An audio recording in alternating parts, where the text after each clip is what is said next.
여러분 반갑습니다. 원파입니다. 오늘은 파이코인을 위시한 암호화폐 세상이 어떻게 바뀌어가고 있는지 여러분들하고 얘기를 해볼까 합니다.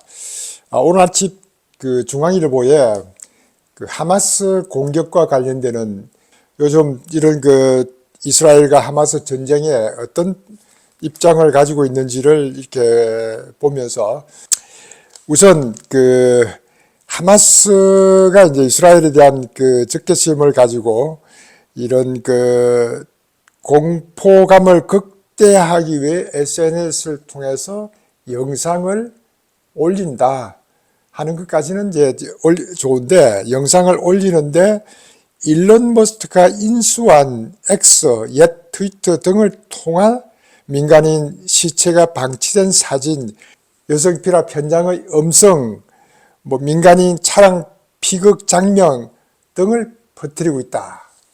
이건 있는 그대로의 얘기지만은 트위터라든가 X 이렇게 표현해도 될 것을 이렇게 부정적일 때 일론 머스크가 인수한이라고 이렇게 구태여 쓴다는 것도 이 중앙일보의 어떤 생각을 제가 읽어볼 수가 있었습니다.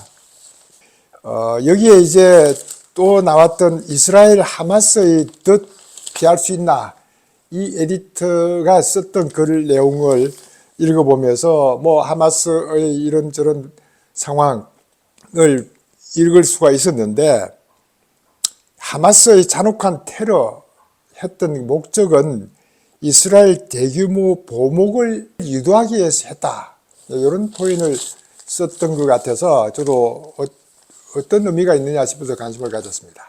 이분이 이제 끝으로 이 말도 해야겠다 하면서 나왔던 말이, 팔레스타인 문제를 해결하지 못한 이스라엘 엘리트의 무능에 대해서 언급을 했습니다. 특히 베냐민 총리는 권력을 위해 거구파와 손잡고 그들의 목소리를 키워줬다. 팔레스타인을 더 자극했다. 최근에 사법부 무력화 움직임으로 나라를 쪼개놓았다. 그가 이스라엘 미래에 끼친 해악이 크다. 이렇게 상당히 총리에 대해서 비난성 글을 올렸던 것 같아서 제가 여러분들께 이분이 했던 비난성 내용들을 잠깐 살펴보면, 이 네타냐후 총리라는 사람은 총리를 몇 번 했습니다. 몇 번 하고 여러 가지 이제 문제가 있는데도 불구하고 계속 총리를 하면서 정부 입법을 이제 하는 과정에 생겼던 얘기들, 이게 제가 저 의견을 얘기하는 게 아니고 한국일보에 7월 24일 날 나왔던 기사를 여러분들에게 잠깐 읽어드리면은, 국민에 의해 선출된 행정부의 권한을 사법부가 정치적 목적으로 과도하게 제한하는 것을 막아야 한다. 이 사법부를 좀 장악하기 위한 것에 대한 비판을 하고 있고, 배임 비리 혐의 등으로 재판받는 네타냐후 총리를 위한 방탄용 입법이다. 이렇게 하고, 이스라엘 대통령은 또 정부 입법은 반대파의 내전을 불러올 것이다, 이렇게 이제 걱정을 하는 그런 것인데, 이거로 인해서 이스라엘은 엄청난 오랫동안 데모하는 것들이 저도 BBC를 통해서 상당히 많이 봐왔기 때문에, 이렇게 총리가 사법부를 장악해서 모든 자기의 배임과 비리를 막으려고 하고 있는 것이, 여기에 이제 중앙일보 에디터에 했던 말이, 흑이야, 남 걱정할 때가 아니다.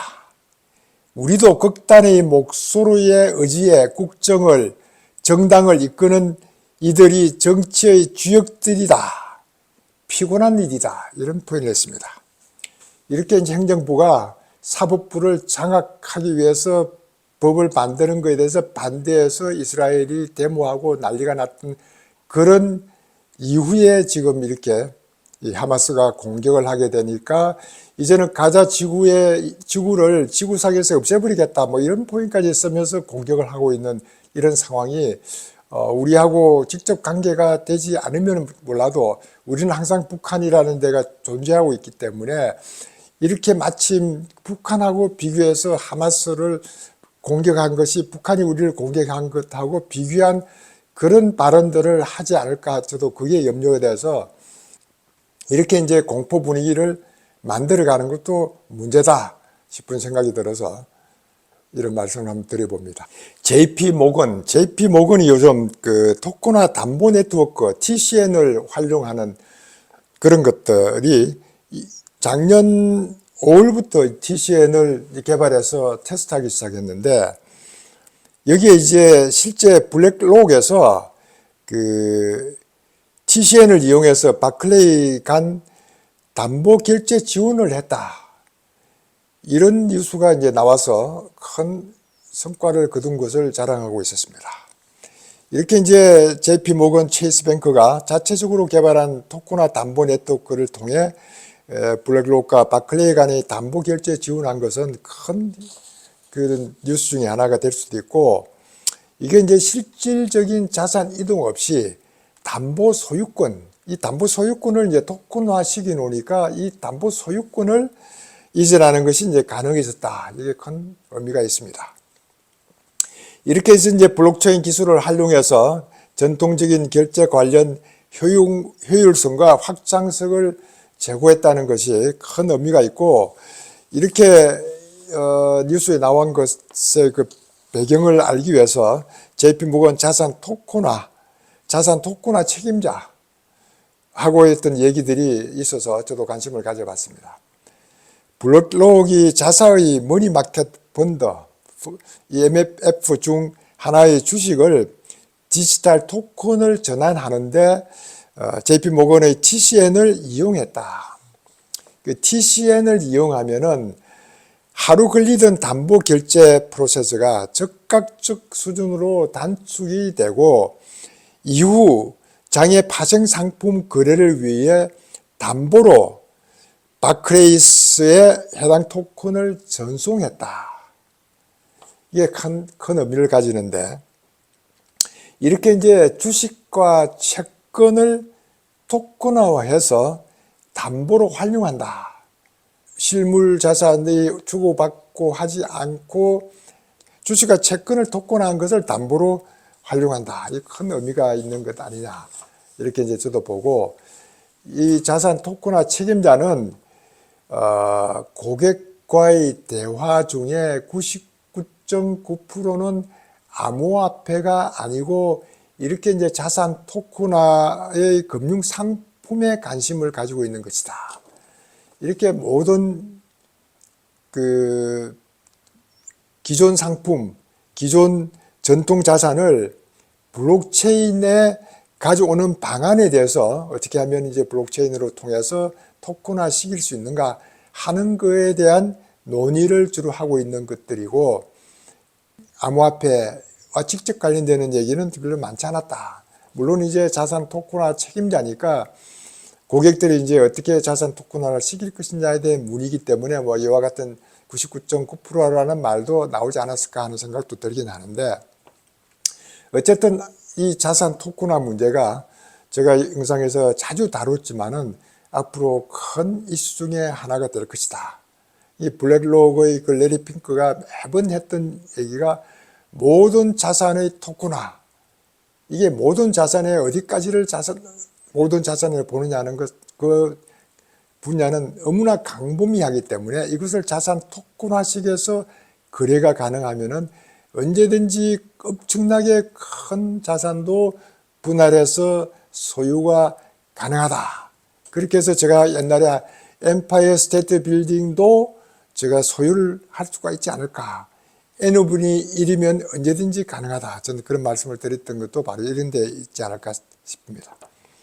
그리고 이제 JP 모건이 중동에서 블록체인 기반 국경 간 결제 파일럿을 테스트했다.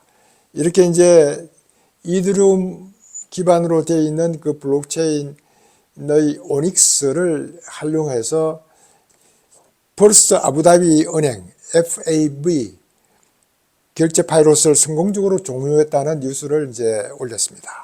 이렇게 해외 송금, 리플이 이제 해외 송금망을 구축하기 위한 것이 엄청나게 이제 활성화되어 있다고 제가 여러분들에게 항상 말씀드리고, 제가 블록체인 기술의 가장 활용성을 할 때 리플에 대한 얘기를 많이 한 것인데, 최근에는 이제 스위프트가 체인링크를 통해서 이 체인링크하고 이제 협업을 해서 이 스위프트를 활용할 것이다라는 얘기가 많이 나오는 바람에, 체인링크하고 리플이 경쟁이냐 이런 포인트를 썼는 것처럼 경쟁은 아니다. 지금 여기에도 JP 모건이 해외 송금망 구축하고 등등 하는 것이 이 해외 송금 관련해서 서로 경쟁을 하는 것은 아니고, 이렇게 상호 보완을 할 수 있도록 만들어야 된다. 이렇게 해외 송금망은 엄청난 큰 규모인데, 이것이 리플이 다 혼자서 감당할 수 있는 것도 아니고, 그리고 이제 스위프트가 체인링크하고 합의된 것도 아니고, 이 리플은 스위프트 2.0으로 이제 가려고 하고 있는 것. JP 모건도 나름대로 이제 TCN을 활용한 이런 해외 송금망을 구축해 나가고 있고, 이렇게 이제 기관 간의 송금망을 구축하고 있는데 반해서 스텔라의 XLM은 개인 간의 소매 송금망을 구축하고 있다는 걸 또 말씀드렸고, 우리 파이코인은 리플이 하고 있는 역할과 XLM, 스텔라가 하고 있는 역할을 다 할 수 있으니까, 이렇게 이제 해외 송금망이 이렇게 블록체인 기술을 활용해서 이루어질 수 있는 네트워크가 형성만 된다면은 언제든지 뒤늦게 나오는 파이코인은 이런 데 활용을 할 수 있으니까, 우리 파이코인의 시장은 앞으로 무궁무진하게 열릴 것 아니냐. 이렇게 해서 우리가 파이코인이 오픈덴마크하고 그 전에 모든 이제 이런 인프라가 구축만 된다면은, 지금 시장은 1%, 2%밖에 안 되는 이런 해외 송금망이 앞으로 엄청나게 우리에게 파이코인에게도 기회가 올 것이기 때문에, 우리는 거기에 채굴 하는데 관심만 가지고 있는 것 아니냐, 이런 말씀을 우선 좀 드려봅니다. 지불 시스템에 관련되는 것이 우리가 가장 일상에서 많이 사용하고 있기 때문에, 우리 카카오페이라든가 엔페이라든가 여러 가지 지불 시스템을 앞으로 어떻게 이제 외국하고 협업을 해 나갈 것인가 하는 것 때문에 상당히 관심을 가지고 있는데, 그 중에 가장 이제 우리가 많이 사용하고 있는 마스터카드는 여기에 굉장히 활발하게 움직이고 있는 것 중에 하나가, 가상자산 부수장이 멀티 토큰 네트워크를 이제 소개를 했습니다. 이 멀티 토큰 네트워크라는 것은 규제되는 금융 어플리케이션을 제작하기 위한 블록체인 기술로 구동되는 앱 스토어로서 이더리움 솔리디티를 사용하고 있다. 이렇게 하면서 MTN 멀티 토큰 네트워크가 이더리움 기반 블록체인 앱 스토어가 될 것이라고 이제 관측을 했으며, 이렇게 이제 마스터카드가 CBDC의 온체인 토큰화 솔루션을 테스트 완료했다. 이런 뉴스가 좀 며칠 전에 나왔습니다. 이것이 이제 호주의 CBDC 사용 사례를 예를 들면서, CBDC 보유자가 이더리움 체인에서 토큰화된 CBDC를 통해 NFT 구매할 수 있는지를 테스트했고, 이를 성공적으로 완료했다. 이렇게 이제 마스터카드에서 CBDC를 활용한 NFT 구매가 가능하다는 걸 테스트함으로써, 앞으로 마스터카드 쪽에서도 앞으로 CBDC가 좀 더 활성화되면은 상당히 거기에 어떻게 활용할 것을 위한 네트워크를 구성을 시키고 있다. 이게 이제 멀티 토큰 네트워크에서 말 그대로 여러 토큰의 네트워크가 동시에 활용할 수 있는 것들을 얘기한 거 아니냐, 이렇게 보고 있습니다. 제가 이제 리플은 브릿지 토큰으로서 이렇게 각 나라의 CBDC를 연결시킬 수 있는데 가장 역할을 할 수 있는 것이 이제 리플이라고 이제 말씀드렸던 것처럼, 앞으로 여기에도 이 브릿지 통화 역할에도 파이코인도 관련되지 않을까 하는 그런 기대도 사실 저도 해보고 있습니다. 암호화폐계에서 가장 관심을 가지고 있는 것은 역시 현물 비트코인 ETF를 승인했던 것이 언제 SEC를 통해서 승인을 하느냐 하는데, 여기에 이제 관심을 가지고 거기에 대한 뉴스들이 이제 계속 나오는데, 며칠 전에는 좀 더 이제 새로운 뉴스가 그 캐시우드, 우리가 이제 돈나무 언니라고 하는 그 캐시우드가 아크 인베스트먼트의 이제 CEO로 있는 이 캐시우드가 SC에서 이제 비공식적으로 접촉하면서 이메일로 받았던 그런 질문과 이런 의견에 답변을 했다.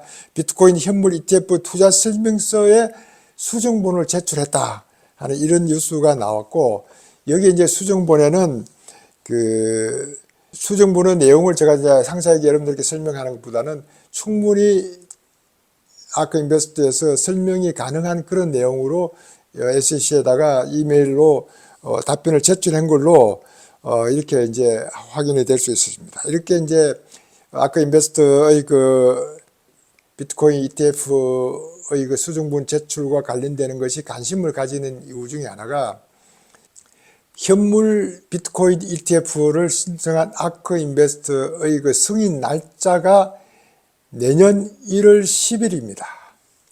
이게 가장 먼저 이제 아크 인베스트가 신청했고, 1월 10일 날 승인이 된다면은 나머지 9개 기관의 그 현물 비트코인 ETF도 승인이 될 것 아니냐 하는 이런 기대 때문에 거의 동시에 될 것이다.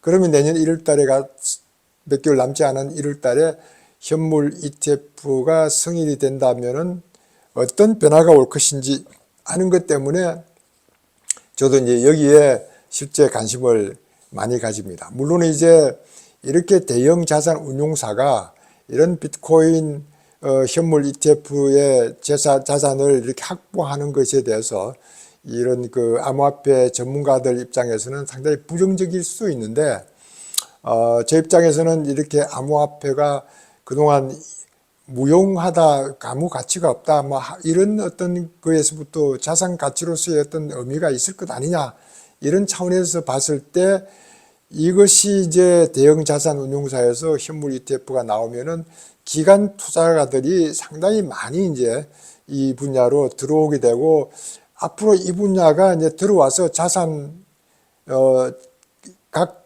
기관의 대차 대조 후에 실제 암호화폐의 자산을 손익 여부를 그대로 기록할 수 있도록 되어 있기 때문에 엄청난 큰 변화를 예상할 수 있다. 저는 그렇게 보고, 그렇게 내년 1월 달 뭐 현물 ETF가 이루어진다면은 반감기하고 겹쳐서 우리 3월 14일 파이데이에 우리 오픈넷 가는 일정하고도 맞물릴 것 같다는 그런 기대감 때문에 이와 같은 말씀을 여러분들에게 한번 드려보는 겁니다.